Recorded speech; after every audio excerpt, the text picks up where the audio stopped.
Okay, thanks for meeting with me today. Hold on, let me get this. So what I wanted to do is just go over after the observation that I did in your classroom and talk about the things that I saw.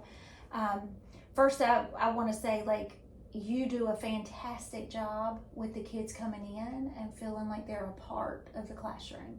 So, like, I noticed you stand at the door and welcome them all in and see how they are, which I know a lot of times that could be from, like, just seeing how their day's going, but it's a genuine relationship that I can see that you've built with the kids. And I know that that transitions well into the classroom, but I can tell it's genuine. It's not just something that, like, you're doing because you have to. I think you really care, and I can sense that. The other thing that I really enjoyed about in observing the classroom was, like, when you're going around to all the kids and you're having them engaged and asking them questions, but then, like, you know, when they were doing the rectangle example and you were talking about the farm, Mm-hmm. and they're like, or the garden, the garden, and it was, you know, do you know what a garden looks like? And they're like, no. And they said, okay, well, do you know what a rectangle looks like? Mm-hmm. You know, just making it kind of real world things in some ways, and then just adapting and moving, and just the way that I think that you're really positive, like the whole time that I was observing, like you're just positive regardless of what energy you're getting back and forth. Mm-hmm. I felt like your tone was the same, everything was the same, and it was positive. So I did want to tell you that because I know, especially with math, I think, you know, you're making it as engaging as it can be, and not in a negative. I don't mean that in any kind of negative way, but for all the kids. The other thing that I noticed that you did, and I think is really something that I don't think all teachers do, but how you called on the kids to respond, instead of just saying, like, who knows the answer or whatever. Mm-hmm. Like, you would call them out. Mm-hmm. And sometimes kids hate that part, Ms. Ward. but that's also making sure that they are a part of it. Yeah. So I just, I wanted to tell you that because those are things that I noticed that are really positive, and I can tell you do it all the time. That's not just something for today. So you did really well with that. Thank you. Yeah. And something else I did want to mention too was you doing the bell-to-bell learning, and you told them we're going to work to the end. And I think that's important. I think that, you know, even though they were engaged in the lesson and they were doing things, that's the expectation. Like, hey, we're doing this, we're going to continue. So I made note of that as well. But for you, like, things that, like, I know with every lesson at the end of it, you're like, okay, what could I do different, or how would I change this? What do you see that are things that you'd like to improve on? Well, review has always been hard for me, and you know, I've tried so many different things, like review games, things that could be maybe more fun than just a review. So this review was pretty much parallel to the test. Mm-hmm. But I feel like it's a scaffolding technique that they kind of need as struggling math students, where maybe for an honors math class I could do a review game, Mm-hmm. but they just can't seem to handle the game as well as a more advanced math student. And they, Sure. I think, appreciate they now have in their hands pretty much the test. Yes. And so I think that gives them some confidence going into it. But I do wish it wasn't just doing math problems. Mm-hmm. But Well, sometimes you have to, you know, weigh the gains. So, I mean, would I rather them have more fun today but do worse tomorrow on the test? And I just always go back to, I want them to feel successful doing math. Yeah. And I will say that was one thing I did notice when you were calling on the kids.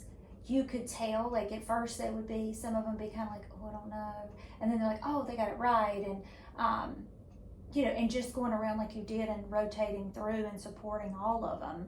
I could see some of them, even their confidence in it as the Mhm. lesson progressed.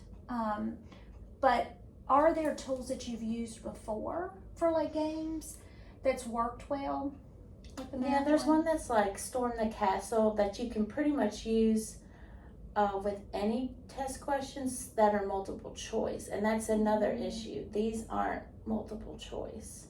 Right. I do want to work towards them working with each other more, Mm-hmm.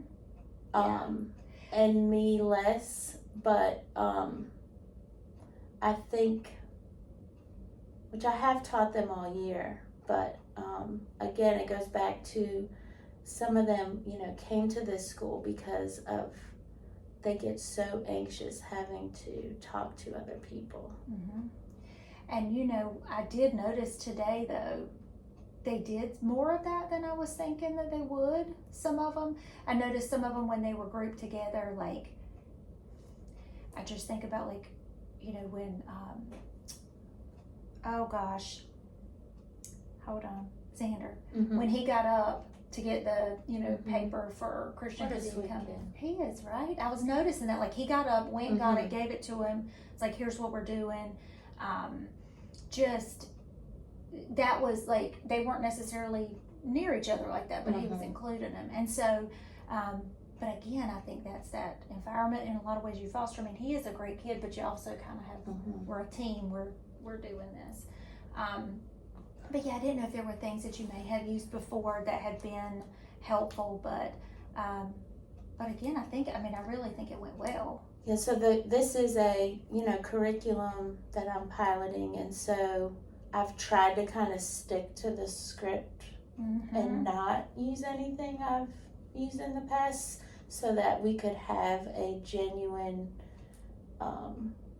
look at how the curriculum is at face value without me changing anything Mm-hmm. or adding in anything. And so that is another kind of parameter I was kind of stuck with, which was fine,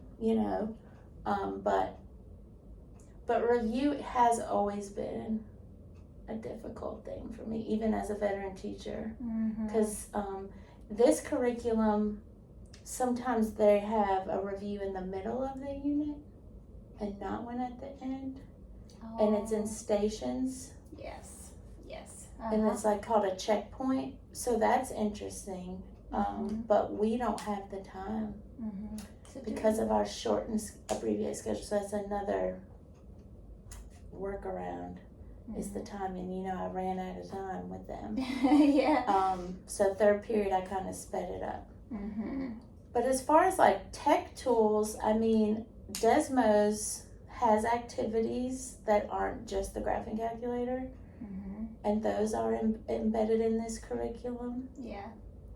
And then something that I haven't used this year that I've used in the past that I love is gathering data with the linear tools. So we have like a thermometer, a motion detector. So like them collecting real data and then analyzing it. I would like to do that, like doing a math lab, I would call it. And I used to do one each unit or function family, because we study in depth a linear function, an exponential function, and a quadratic function. And so like this unit, it would have been nice to incorporate a lab like that. To have done that. Yeah. And I think the dynamics of that classroom, I mean, even though they're all at different levels, they probably could have. Oh yeah, they handled would like that. it. Yeah.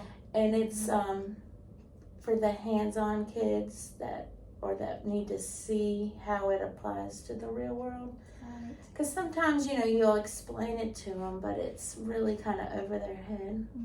But this brings it down to like a very entry level. Like one of them's called the bag drop, and you drop a bag onto the motion detector. And because the pull of gravity, as you get closer to Earth, is stronger, it speeds up as it gets closer, and the graph is a parabola. And so then they're like, oh, it helps them understand why that graph looks that way. Well, and I think about just like today with the comment you made to Shannon about like spelling wrench, you know, when you were doing Yeah. some things, and because you know he likes tools and Mhm. he likes that, and so being able to connect some of those things with Mhm. kids that is it, like they're going to graduate and go into the workforce. Well, you Mhm. can use math. Everybody, a lot of times they don't think about it. We try to Mhm. tell them, but then those examples like make them say, "Oh yeah, I really am going to use it one day." Mhm.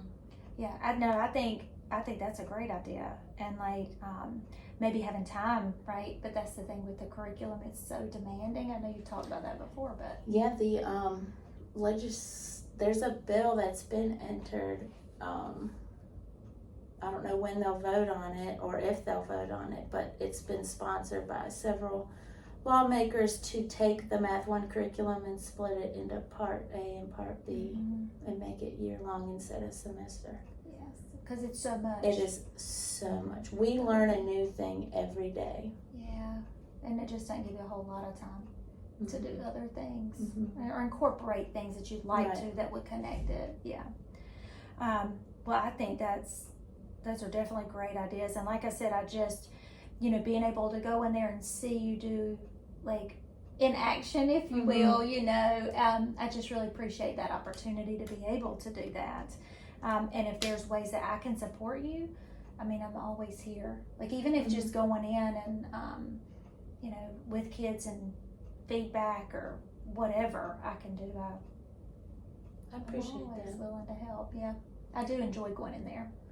Yeah, and I think when kids see, you or Mr. Stewart, they're like, oh, Yeah, today they asked why me. are they here? Yeah, they asked me, "Why are you here?" And I held up my sheet and I said, "I'm doing math." And they're like, "Oh, But I do enjoy that. So, but again, I think you did a great job, and I enjoyed being able to be a part of it today.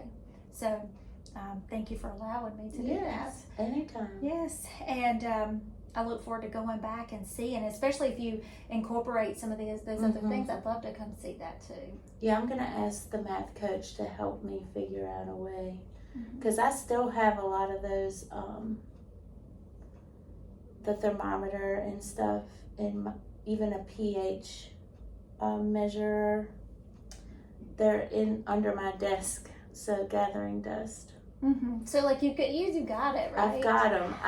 The technology has changed a bit because we Yes. used to use the handheld calculators.